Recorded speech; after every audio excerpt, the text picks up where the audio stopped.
क्या सैफ अली खान के मामले में कुछ बातें हैं जो छिपाई जा रही हैं?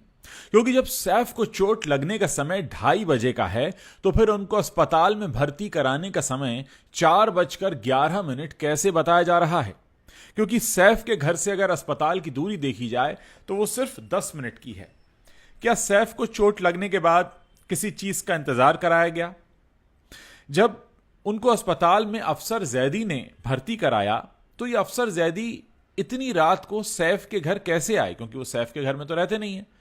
चोट लगती है 2:30, अफसर जैदी उन्हें अस्पताल लेकर पहुंचते हैं 4:11 पर। तो क्या सैफ अफसर जैदी के आने का इंतजार कर रहे थे?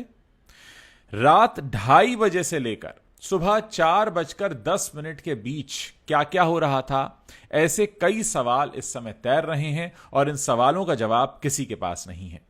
देखिए, जो रिपोर्ट आई है उसमें कहा गया है कि सैफ अली खान को शरीर में 5 जगह चाकू घोंपा गया।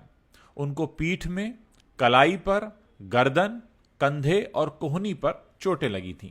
उन्हें उनके दोस्त और मैनेजर अफसर जैदी ने ऑटो रिक्शा में मुंबई के लीलावती अस्पताल पहुंचाया था। सैफ की मेडिकल रिपोर्ट तो यही बताती है। रिपोर्ट में कहा गया है कि चोटों का आकार 0.5 सेंटीमीटर से लेकर 15 सेंटीमीटर तक था और उनके साथ अफसर जैदी आए थे, जिन्होंने 4:11 पर उन्हें लीलावती अस्पताल में भर्ती कराया। पुलिस ने सैफ अली खान के बयान दर्ज किए हैं। उन्होंने बताया कि 16 जनवरी की रात वो और उनकी पत्नी करीना कपूर 11वीं मंजिल पर अपने बेडरूम में थे जब उन्होंने अपनी नर्स एलियामा फिलिप की चीखें सुनी। वो जहांगीर के कमरे की ओर बढ़े जहां एलियामा फिलिप भी सोती थी। वहां उन्होंने एक अजनबी को देखा। जहांगीर रो रहा था। सैफ ने बताया कि उन्होंने अनजान शख्स को पकड़ लिया। उसके बाद उसने हमला कर दिया जिससे सैफ घायल हो गए। इसके बाद हमलावर धक्का देकर भाग गया। मुंबई पुलिस ने इस मामले में आरोपी शरीफुल इस्लाम को शुक्रवार के दिन कोर्ट में पेश किया। अदालत ने उसे 29 जनवरी तक पुलिस रिमांड पर भेज दिया, क्योंकि उसकी पुलिस रिमांड जो थी वो शुक्रवार को ही खत्म हुई थी। संडे को उसे 5 दिन की रिमांड मिली थी। सुनवाई के दौरान कोर्ट ने कहा कि मामले में पर्याप्त प्रगति हुई है और अन्य पहलुओं की जांच जरूरी है। अपराध गंभीर है और सेशन कोर्ट में है।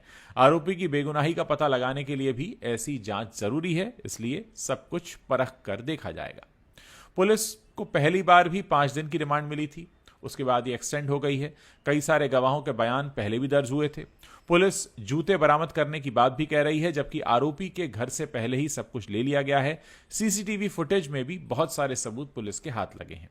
वकील ने कहा कि पुलिस को फोरेंसिक जांच के लिए कस्टडी क्यों चाहिए, पूछा गया अदालत में।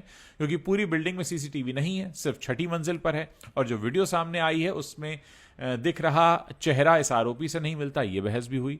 सुप्रीम कोर्ट ने कहा था कि आरोपी के रिश्तेदारों को जानकारी देना जरूरी है, इसलिए पुलिस ने यह नहीं किया। उधर महाराष्ट्र के एक मंत्री का बयान है कि सैफ अली खान पर जो हमला है वो संदिग्ध है। जी हां, भाजपा नेता महाराष्ट्र के मंत्री नितेश राणे ने बुधवार को पुणे की एक सभा में कहा, आप मुंबई में बांग्लादेशियों को देखिए, वो सैफ के घर में घुस रहे हैं। पहले वो सड़क किनारे खड़े रहते थे, अब उन्होंने घर में घुसना शुरू कर दिया है। हो सकता है कि वो सैफ को ले जाने आया हो। अच्छा है, कचरे को कहीं और ले जाना चाहिए। शब्द नितेश राणे के हैं। उन्होंने ये भी कहा कि एनसीपी शरद पवार गुट की नेता सुप्रिया सुले, जितेंद्र आभाड़, ये लोग सैफ अली खान, शाहरुख खान के बेटे और नवाब मलिक को लेकर ही चिंता जताते हैं। जब किसी हिंदू एक्टर पर हमला होता है तो ये लोग आगे कभी नहीं आते। अब यह भी कहा गया कि सैफ तो डांस करते हुए जा रहे थे, हॉस्पिटल से निकले तो ऐसा लग ही नहीं रहा था कि पीठ पर चोट है। उधर यह भी कहा गया कि चाकू का तीसरा हिस्सा मिल गया है। सैफ उस ऑटो ड्राइवर से भी मिल चुके हैं जिन्होंने आधी रात को उन्हें अस्पताल पहुंचाया था। उधर चाकू का तीसरा हिस्सा मिलना भी अपने आप में पुलिस को एक बड़ी कामयाबी के तौर पर देखा जा रहा है। अस्पताल से डिस्चार्ज होकर सैफ अली खान जितनी तेजी से अपने घर में चलते हुए दिखाई दिए, अपने घर की बिल्डिंग में, उसको देखकर बहुत से लोगों ने कहा कि क्या इन्हें देखकर कहा जा सकता है कि इनकी सर्जरीज हुई हैं, इनको पीठ में चाकू घोंपा गया है, ये हाथ उठाकर वेव कर रहे हैं। हर कोई उनकी चाल को देखकर, उनके पूरे बिहेवियर को देखकर हैरान था कि इतनी जल्दी कैसे कोई ठीक हो सकता है, क्योंकि जख्म भरने में वक्त तो लगता है। हालांकि यह भी कहा गया कि डॉक्टर्स ने कहा है कि वो करीब 1 महीने तक न जिम कर पाएंगे। जाहिर है, पीठ में चोट है तो जिम कैसे करेंगे, या कोई वजन उठाने को भी मना किया। लेकिन जिस दिन वो डिस्चार्ज होकर पहुंचे हैं उस दिन उनकी जो चाल थी वो बहुत अलग लग रही थी, एक नॉर्मल चाल लग रही थी। पुलिस पूरे सीन को रिक्रिएट कर चुकी है। उधर कई सारे लोगों का यह भी कहना है कि उस बिल्डिंग की डक्ट में इतनी जगह नहीं है कि आदमी आसानी से घुस सके। उस आरोपी ने बताया कि जिस वक्त मैं दाखिल हुआ इस बिल्डिंग में तो गार्ड सो रहे थे और गलियारे में सीसीटीवी नहीं था। तो सवाल यह भी है कि सीसीटीवी नहीं है, ये बात क्या उसको पहले से पता थी? क्या उसने इस पर कोई रिसर्च किया था? क्योंकि उसने कहा कि मैं जूते उतार कर घुसा, मैंने मोबाइल फोन को स्विच ऑफ कर दिया था ताकि कहीं से कोई आवाज ना हो। आप जानते ही हैं कि मुंबई पुलिस ने 19 जनवरी की देर रात शरीफुल इस्लाम को थाने से गिरफ्तार किया था। इस केस की जांच अब सुदर्शन गायकवाड़ की जगह अजय लिंगनुरकर को सौंपी गई है और वजह नहीं बताई गई है कि ये इन्वेस्टिगेशन ऑफिसर को क्यों चेंज किया गया है। उधर गार्ड आधी रात को सो रहे थे, इस पर कई लोगों ने यह भी कहा कि मुंबई जैसे शहर में जो वॉचमैन होते हैं, सिक्योरिटी गार्ड होते हैं, उनकी सैलरी बहुत कम होती है, 8-9 हज़ार रुपये होती है। ऐसे में उनसे 12-12 घंटे की शिफ्ट कराई जाती है तो वो सोएंगे ही। तो एक बहस ये भी शुरू हो गई कि जो मुंबई में सिक्योरिटी गार्ड्स हैं, इस शहर में बड़ी महंगाई है, उस हिसाब से उनकी सैलरी भी ज़्यादा होनी चाहिए। उधर हमले में घायल हुई हाउसकीपर को सैफ अली खान जल्द ही इनाम भी देने वाले हैं, जो इस हमले में घायल हुई थी। हमले के दौरान उसकी चीखें सुनकर सैफ पहुंचे थे जहांगीर के कमरे में। तो कुल मिलाकर मामला अभी काफ़ी उलझा हुआ है। जो बातें सामने आई हैं उसमें यही आया कि शरीफुल जो आरोपी पकड़ा गया, वो कह रहा है मैं 15 जनवरी की रात चोरी के इरादे से इस अपार्टमेंट में घुसा था, इमारत की 8वीं मंजिल तक सीढ़ियों तक से पहुंचा, उसके बाद पाइप के सहारे 12वीं मंजिल पर चढ़ा और बाथरूम की खिड़की के रास्ते में सैफ के फ्लैट में घुस गया।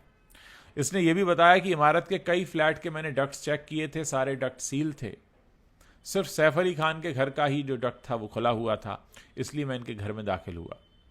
आरोपी ने यह भी बताया कि उसे नहीं पता था कि वो सैफ के घर में घुस रहा है। सुबह न्यूज़ देखकर उसको अंदाज़ा हुआ कि वो उसने बॉलीवुड एक्टर सैफ के घर में इतना बड़ा कांड कर दिया। लेकिन सवाल यह कि जिस वक्त वो सैफ को चाकू मार रहा था, क्या उसने सैफ का चेहरा नहीं देखा होगा? ऐसे तमाम सवाल हैं जो इस समय बहुत सारे लोगों के जहन में आ रहे हैं। कहा यह जा रहा है कि ये जो आरोपी है ये बांग्लादेश का रहने वाला है, विजय दास के नाम से रह रहा था, असली नाम उसका मोहम्मद शरीफुल इस्लाम शहजाद है और वो एक बांग्लादेशी घुसपैठिया है। बहरहाल इस पूरे मामले में कई सारे पेंच हैं। पहली बात तो ये कि इतनी बड़ी हाई सिक्योरिटी बिल्डिंग में कोई 12वीं मंजिल तक चला जाता है, अंदर अटैक करके खून निकाल के इतना सब करके वो फिर से उसी रास्ते वापस भी चला जाता है, 3 दिन बाद पकड़ा जाता है। सैफ अली खान इतनी सारी चोट लगने के बाद भी 2:30 बजे चोट लगती है, 4:11 पर अस्पताल पहुंचते हैं। इतनी देर क्या हो रहा था? 1 घंटे 41 मिनट क्या हो रहा था सैफ अली खान के साथ? क्या वो अफसरजैदी का इंतजार कर रहे थे? क्या कोई चोट लगने के बाद इंतजार करता है कि कोई आएगा और मुझे लेकर जाएगा? जबकि कहा यह गया कि वो ऑटो रिक्शा में खुद ही पहुंचे थे, उनके साथ एक छोटा बच्चा था, कहा गया तिमूर था, लेकिन अब कहा जा रहा है कि अफसरजैदी ने उनको एडमिट कराया। तो ये तमाम बातें हैं जिनसे अभी पर्दा उठना बाकी है। उधर एक्टर रोनित रॉय की सिक्योरिटी एजेंसी को हायर कर लिया है सैफ अली खान ने और अब रोनित रॉय जो हैं वो उन्हें सिक्योरिटी मुहैया करा रहे हैं। रोनित की फर्म अमिताभ बच्चन, आमिर खान, अक्षय कुमार और कटरीना कैफ को सिक्योरिटी प्रोवाइड करा रही है और अब सैफ अली खान की जिम्मेदारी भी रोनित रॉय पर होगी। उधर करीना कपूर ने कहा कि सैफ ने घर की महिलाओं और बच्चों को बचाने की कोशिश की, वो बीच में आए, इसीलिए वो हमलावर जहांगीर तक नहीं पहुंच पाया। उसने घर से कोई चीज़ नहीं चुराई, वो काफ़ी आक्रामक था, उसने कई बार सैफ पर हमला किया, मैं हमले के बाद घबरा गई थी, इसलिए करिश्मा मुझे अपने घर ले गई।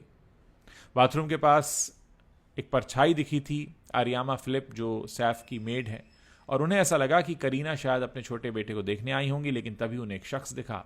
उसने मुंह पर उंगली रखकर उसे चुप कराने की कोशिश की और 1 करोड़ रुपए की मांग की। आवाज़ सुनकर सैफ अली खान बच्चों के कमरे में पहुंचते हैं और सैफ को देखते ही आरोपी उन पर हमला कर देता है।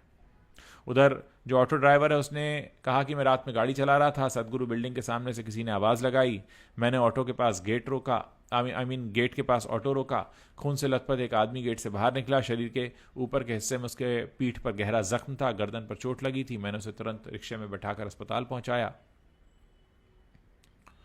और अस्पताल के जो डॉक्टर हैं, डॉक्टर नितिन डांगे, वो कहते हैं कि सैफ अपने बेटे तैमूर के साथ अस्पताल के अंदर पैदल आए थे, उनके हाथ में 2 घाव थे, एक घाव गर्दन पर था जिसकी हमने प्लास्टिक सर्जरी की है।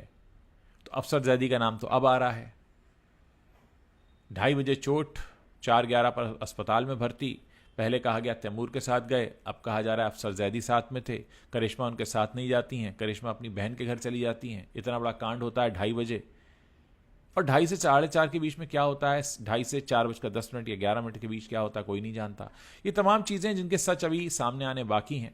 उम्मीद है कि पुलिस इन सारे पहलुओं पर गौर करेगी और जो सच है वो हमें बताएगी। और जाने से पहले एक बात आपसे कहना चाहता हूं दोस्तों कि इस समय सैफ अली खान के साथ जो भी हुआ है उसकी चिंता हर मुंबई में रहने वाले शख्स को इसलिए भी है कि हम टैक्स पेयर्स के पैसे से ही पुलिस को सैलरी मिलती है, और पुलिस अगर किसी एक शख्स के ऊपर इतना काम कर रही है तो कहीं ऐसा तो नहीं कि जो बाकी के क्षेत्र हैं जहां पर पुलिस का ध्यान नहीं जा पाता, कहीं वहां अपराध होने की आशंका रहती है।